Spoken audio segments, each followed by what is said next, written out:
See, question 60 to 64 are based on demand and supply diagrams in figure 1. D1 and S1 are original demand and supply curves. D2, D3, S2, S3 are possible new demand and supply curve. Starting at the equilibrium point 1, what point on the graph is most likely to result from each change? ये देखो S1 और D1 supply curve है और demand curve है. S2, S3 is a supply curve. D2, D3 also is a supply curve. In figure 1 represents the market for Perk chocolates. Perk chocolates का equilibrium price है. The initial equilibrium is at intersection of S1 D1. Very good. That is point number 1. A new equilibrium if there is a increase in the price of dairy milk chocolates. Now Perk का dairy milk क्या है? Competitor है कि नहीं? Yes or no? Hello. Dairy milk का भाव बढ़ेगा तो पर्क का डिमांड इंक्रीज होगा कि नहीं? तो पर्क का डिमांड कर्व D2 पे चला जाएगा. D2 और S1 कहां मिलेंगे? Point number 5. This is answer. Okay, follow this. New equilibrium price will be at point number 5 because there will be increase in demand of perks and supply remains same. In figure 1, which represents market of Perk chocolates, the initial equilibrium is intersection of S1 D1. The new equilibrium if there is a rapid economic growth but cost of labor Perk producing Perk also rises. Economic growth है तो income सबकी बढ़ती है. Income बढ़ेगी तो D1 से चीज D2 पे पहुंच जाएगी, डिमांड बढ़ जाएगा. लेकिन जो लोग वर्कर लोग काम कर रहे हैं पर्क की फैक्ट्री में, उन लोग भी ज्यादा पगार मांग रहे हैं. जब वो लोग ज्यादा पगार मांगेंगे तो सप्लाई विल रिड्यूस. तो you have what? D2 and S3. D2 and what? S3. Economic growth will lead to D2 and S3. Point number 2. तो दिस इज द आंसर. कौन सा आंसर है? Option C. आया समझ में कि नहीं? In figure 1 the initial equilibrium is at intersection of S1 D1. The new equilibrium if there is a health scare about the effect of chocolates. Health scare से क्या होगा? चॉकलेट खाना लोग कम करेंगे कि ज्यादा करेंगे? बोलो. कम. तो डिमांड कर्व कौन सा हो जाएगा? D2 लगेगा कि D3 लगेगा? D3. डिमांड लोअर साइड आ जाएगा ना. ओके, D3 और S1 remain same. So point number 6 will be the answer. Okay, ये आंसर होगा. इन figure 1 the initial equilibrium point is the intersection of S1 D1. Assuming there is a new technology in producing perks. अगर technology नवी आएगी तो supply कब increase होगा? Supply कब increase होगा तो S2 पे जाएगा. नीचे नहीं, इसको राइट हैंड साइड बोलते हैं. राइट हैंड साइड गया कि नहीं? इंक्रीज हमेशा राइट हैंड साइड होता है. तो S2 और D1 कहां मिलते हैं? Point number 8. S2 और D1 सेम रहेगा. S2 शिफ्ट हो जाएगा. Supply will increase from S1 to S2. तो पॉइंट नंबर 8 आएगा. इन figure 1 initial equilibrium is at the intersection of S1 D1. Assuming that there is an increase in the productivity and the same time the price of 5-star chocolate falls. Increase in productivity होगी तो supply बढ़ेगी और हमारे competitor का भाव कम हो गया. तो हमारे कंपटीटर का भाव कम हो गया तो हमारे डिमांड कम हो जाएगा. तो S से हम S कहां जाएंगे? S से हम S1 से हम S2 पहुंचेंगे. टेक्नोलॉजी चेंज हो गई है और D1 से हम D3 जाएंगे, डिमांड कम हो गया है क्योंकि कंपटीटर के भाव कम हो गए तो हमारे डिमांड डिक्रीज इन डिमांड आ जाएगी. तो we move to D3 and S2, they meet at 0.9.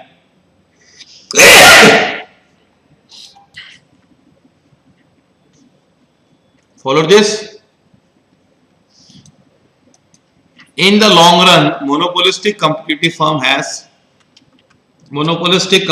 firm को एक्सेस कैपेसिटी होती है, जो पूरी कैपेसिटी पे मान ली बनाता है. In a monopolistic competition, a firm is in long run equilibrium when what? At minimum point of LAC, at declining point of NAC. ये आंसर है उसका. कंपिटिटिव मार्केट में, सॉरी मोनोपोलिस्टिक कंपटीशन में, we always have equilibrium at what? Declining part of AC, not at the lowest part of AC. ये answer है. Follow this. ये समझा सब? Yes or no? In a long run, under which form of market a firm can earn supernormal profits? कौन से market में super normal profit कमाए जा सकते हैं? लॉन्ग रन में. मोनोपोलिस्टिक कंपटीशन में लॉन्ग रन में नहीं कमा सकते, परफेक्ट कंपटीशन में नहीं, ओलिगोपोली के भी नहीं, क्योंकि ज्यादा लोग आ जाएंगे. खास सिर्फ मोनोपोली में तुम लोग लॉन्ग रन में भी कमा सकते हो. You may earn super profits only in monopoly. If the firms average cost curve is falling, AC is falling, then marginal cost curve must be below average cost curve. No, अगर marginal average cost fall हो रहा है, इसका मतलब marginal cost average cost से कम है, और अगर एवरेज कॉस्ट राइज हो रहा है तो इसका मतलब marginal cost is more than average cost. तो here marginal cost must be below average cost curve.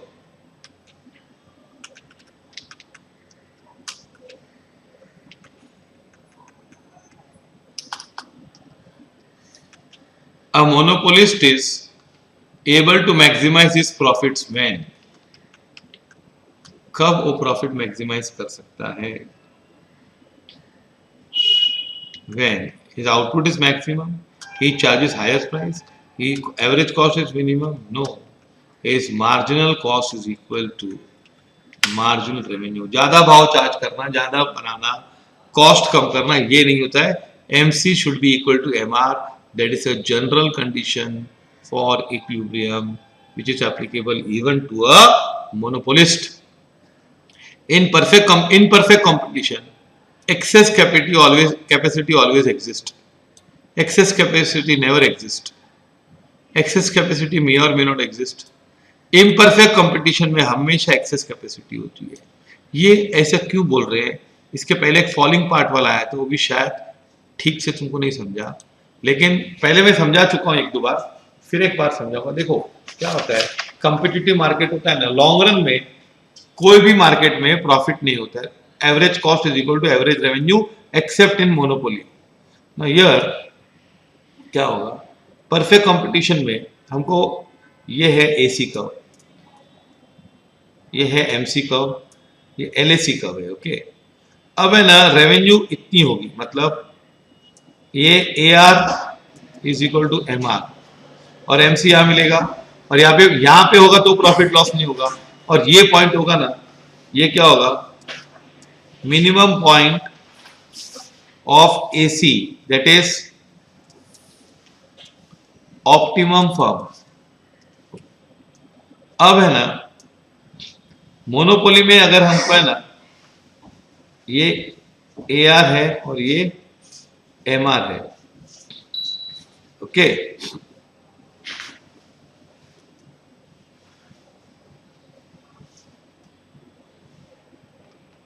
ये MC है.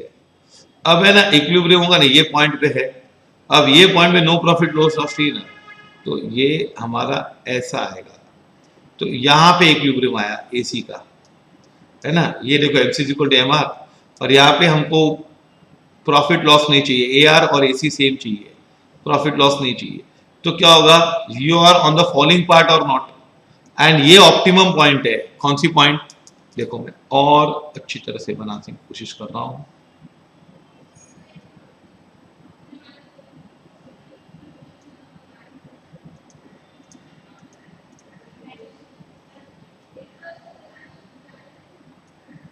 ये इक्विलिब्रियम पॉइंट है। अब यहां पे क्या होगा,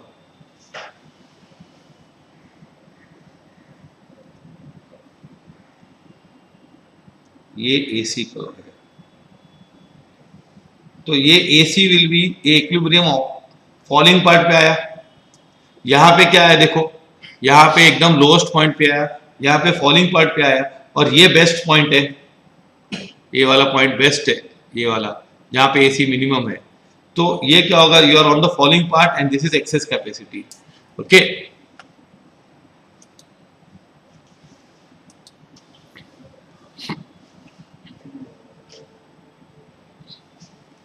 now so we always have excess capacity in monopolistic competition and monopoly. Okay, now in long run in a perfectly competitive market there will be only normal profits. There will be only which profits? Long run में normal profit होती है competitive market में। Monopolistic competition और oligopoly में भी होता है, सिर्फ मोनोपोली में प्रॉफिट्स हो सकते हैं।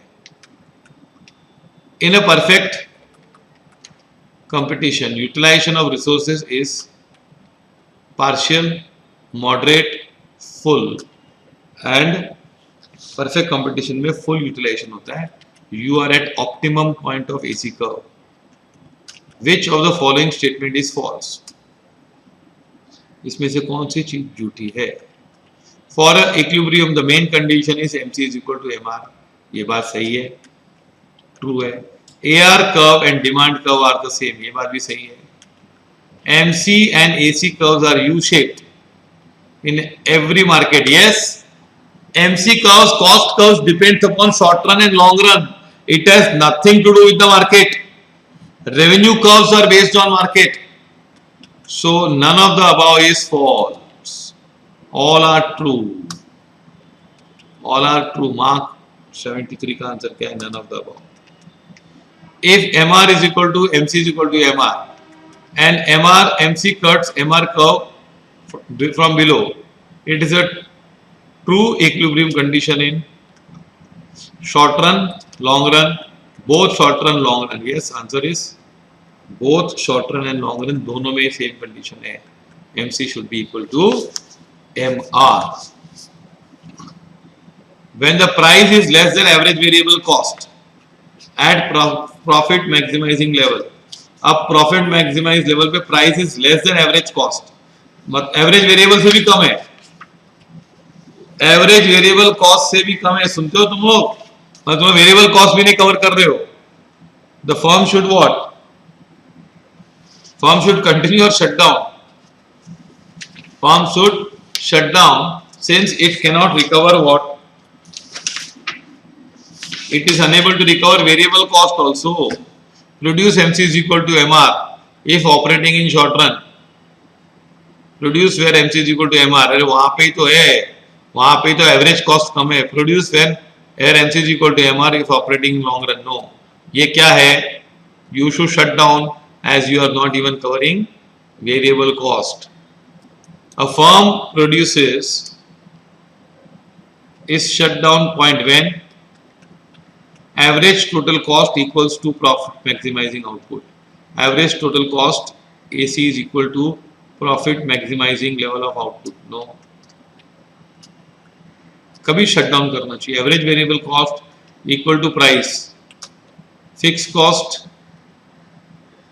Average variable cost equal to price, तो ये शट डाउन पॉइंट होती है ना। Average variable cost is equal to price, price is equal to average variable cost at profit maximising level output. Average fix cost equals price, marginal cost equals price. No, when will shut down? When average variable cost is equal to or it is less than the price। In the long run, the firm in a monopolistic competition always earn super profits, incurs losses, earns normal profits only long run में, always हमेशा कमाते ऐसे नहीं बोल सकते, loss करते हमेशा ऐसा भी नहीं बोल सकते, may earn normal profits, super normal profits और इंकर लॉस, लॉस इंकर नहीं करेगा, ये नहीं होना चाहिए, बाकी सब बातें सही है। 77 सॉरी ये कौन सा मार्केट दिया है, monopolistic competition, no, in monopolistic competition you can earn only what, normal profit in long run. Monopoly में तुम लोग कमा सकते हो, मोनोपोलिस्टिक कंपटीशन में नहीं। मोनोपोली में अकेला होता है, मोनोपोलिस्टिक कंपटीशन में बहुत लोग होते हैं हमारे जैसे, हाँ सेम नहीं लेकिन आइडेंटिकल नहीं लेकिन similar. Marginal revenue is equal to change in quantity divided by change in the price, no, change in price divided by change in output, change in P into Q, P into Q is total revenue due to 1 unit change in output, yes, एक unit के लिए revenue कितनी change होती है, that is called marginal revenue. Answer 78 का क्या है, point number C. Which of the following is a condition for equilibrium of a firm, equilibrium of firm की क्या कंडीशन है भाई, मेन कंडीशन है MC is equal to MR, okay. A monopolist is able to maximise his profits when, monopolist कभी maximise कर सकता है profit अपनी, when is marginal cost is equal to marginal revenue. 80 का आंसर डी है, पहले आ चुका है ये, है ना।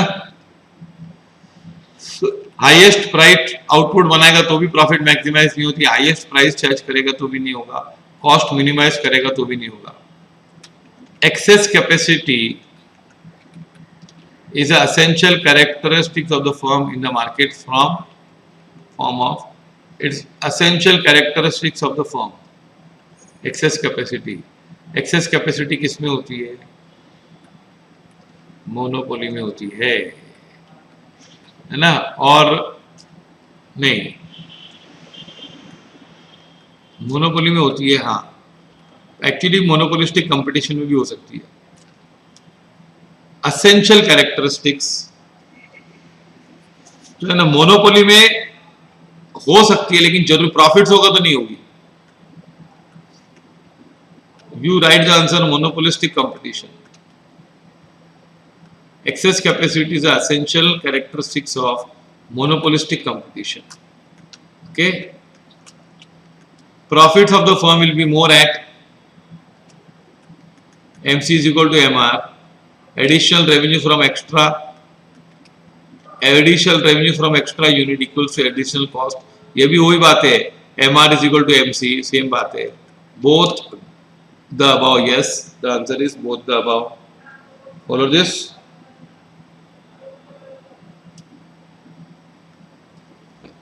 Which firm what firm should do when marginal revenue is greater than marginal cost? Revenue ज्यादा है तो क्या करोगे, firm should expand the output, no, आगे बढ़ना चाहिए, और फिर मार्जिनल कॉस्ट बढ़ती जाएगी और लास्ट में इक्वल टू मार्जिनल रेवेन्यू हो जाएगा। Under monopolies price discrimination depends upon elasticity of demand of commodity. अगर दोनों जगह सेम इलास्टिसिटी है तो प्राइस डिस्क्रिमिनेशन नहीं होता है। प्राइस डिस्क्रिमिनेशन मतलब charging different prices in different markets और charging different prices to different customers, तो उनके लिए demand of each segment should have different elasticity. Where demand is inelastic you will charge more, where demand is elastic you will charge less. तो ये answer 84 का A है। For a discriminating monopolist the condition of equilibrium is, discriminating monopolist के लिए condition of equilibrium है MR1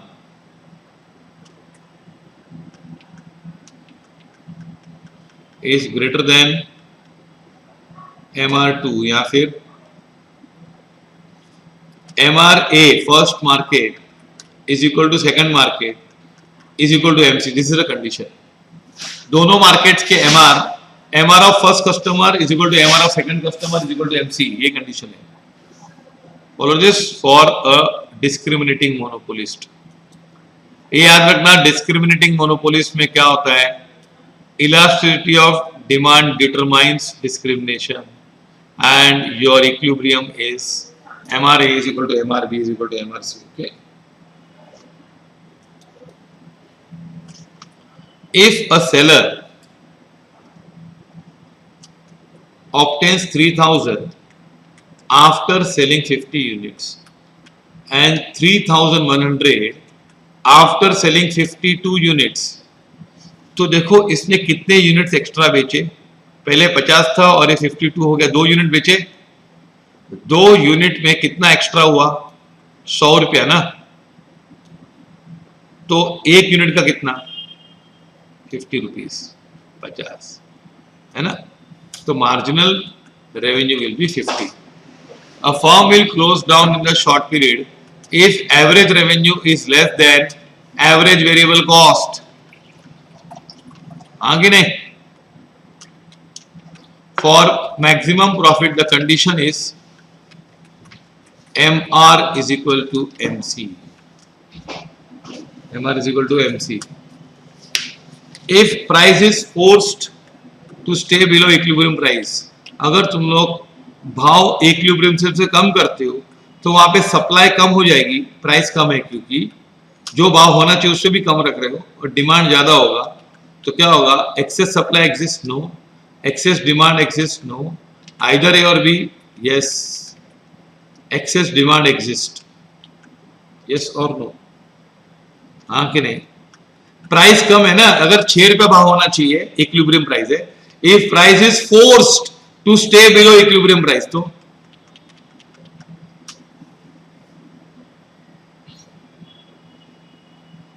supply कम है ना, लेकिन लिखा नहीं ना, तो हम लोग ये नहीं बोला. हमने बोला इसमें से कौन सी बात होगी, एक्सेस सप्लाई होगी क्या, नहीं होगी. एक्सेस डिमांड होगी, हाँ होगी. यस और नो. और दोनों में से एक होगा, नहीं. दोनों में से एक नहीं होगा, खाली बी होगा. दोनों नहीं होंगे, नहीं. दोनों नहीं होंगे, नहीं. बी होगा. Follow this. Condition for producer equilibrium is, ये सब स्कैनर के प्रॉब्लम्स है. अभी मॉडल पेपर्स के खत्म हो गए. हम लोग करते हैं, इसमें बहुत सारे रिपीट आएंगे. हम लोग करेंगे MC is equal to MR. A competitive firm in the short run incurs losses. Short run में लॉस कभी होता है. The firm will continue to production if price is equal to ABC और प्राइस इज ग्रेटर देन और equal to ABC. तब तक चलेगा ना हम लोग को. प्राइस इज ग्रेटर देन और इक्वल टू व्हाट, ABC तक चलेगा. अभी ये भी हो सकता है उसका ऑप्शन और ये भी हो सकता है, क्योंकि क्या है, शटडाउन पॉइंट मतलब वो उधर ये लिख दो, क्योंकि देखो प्राइस ABC के इक्वल होगा ना तो भी कुछ फायदा नहीं चला गया. तो फिर प्राइस, जब तक प्राइस ABC से ज्यादा है तब तक तुम लोग चलाओगे. ए आंसर लिख दो, डी मत लिखना. Under dash market condition the firm makes normal profit in the long run. Under dash market you make a normal profit. Of course it is under what, perfect competition. Normal profit कभी बनाओगे तुम लोग, बताओ. You will make normal profits in the long run only in what, perfect competition. अगर monopoly होगी, oligopoly, तुम ज्यादा profit कर सकते हो. A monopolist is able to maximise profits when his output is maximum, he charges highest price, his cost is minimum और his marginal cost is equal to marginal revenue. The answer is D. ये कई बार पूछा गया है ना. Under a monopolistic competition the cross elasticity of demand of a product of a single firm will be, monopolistic competition में cross elasticity will be very very high, highly elastic. क्योंकि ना cross elasticity shows what, cross elasticity is relationship between what? किसका relationship है cross elasticity? Between price of competitors and demand for our goods. दूसरे का भाव और हमारा demand, इसके बीच में जो रिश्ता है ना। अब क्या होता है कि मोनोपोलिस्टिक कंपटीशन में हमारे जैसे बहुत लोग हैं, there are so many which are like us, तो वो लोग थोड़ा भी भाव कम करेंगे तो हमारे पे बहुत प्रभाव आएगा। Demand will rise and fall very much, तो दैट इज व्हाई वी से इट इज हाईली इलास्टिक। क्या है? हमारा डिमांड बहुत ऊपर नीचे आएगा, बहुत ऊपर नीचे हो सकता है दूसरे के प्राइस की वजह से। AR is 10, AC is 8. Then the firm is making what? Gross profit, normal profit, gross profit, net profit? No. It is which profit? Super normal profit. Okay. Which of the following, which are the conditions of long run equilibrium? Long run equilibrium of a competitive firm. Long run marginal cost is equal to price is equal to LAC curve. ये तो होता ही है. Short run marginal cost is equal to SAC is equal to LMC. ये ना all of the above answer आएगा. Answer is price is equal to MR. ये तो हमेशा ही होता है कॉम्पिटिटिव मार्केट में. और LMC marginal cost is equal to marginal revenue is equal to average cost. Average cost and average revenue is also same. No profit no loss. ये भी सही है. और ये सेम चीज शॉर्ट रन के लिए भी होती है. हर एक लॉन्ग रन में एक शॉर्ट रन छुपा होता है. All of the above. Okay. 97th king to demand curve hypothesis was given by Professor AC Pigo. Okay, ये नाम याद रखना. Okay, AC Pigo. ओके, और इसको प्राइस रिजिडिटी का आता है शॉर्ट नोट्स में. Super normal profits occurs when. Super normal profit कभी होते हैं? When total revenue is equal to total cost. When total revenue is equal to variable cost. Average revenue is more than average cost. ये answer है. In a perfect competition the price lies between below average cost curve. The firm will be making price है ना below average cost curve है. तो average cost कम से price रहा है. Price मतलब average revenue. The firm would इंकर losses है ना. प्राइस कम है कि ज्यादा है देख ले भाई, इसमें लॉस होगा ना. फर्म विल इंकर losses. The MR curve cuts the horizontal line between y axis and demand curve into MR curve cuts the horizontal line between y-axis and demand curve into. now ये एक specific situation बताते हैं. MR curve cuts horizontal line between y-axis and demand curve into how many equal parts? It should be 2 equal parts. ये क्या पूछ रहा है पता है? देखो ये बोल रहा है कि है ना MR कर्व होता है ना, जो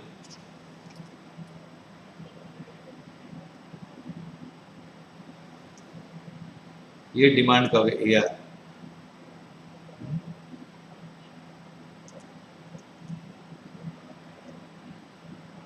तो ये ना ये हॉरिजॉन्टल लाइन बिटवीन ये ना ये मिड पॉइंट होती है इसकी. ये और ये सेम होता है. ओके. अब क्या लिखा है यहाँ पे? The MR curve cuts horizontal line between y-axis and the demand curve into 2 equal parts. Okay. Competitive firms in the long run. Competitive firms, ये थोड़ा ऑब्जेक्टिव टेक्निकल है.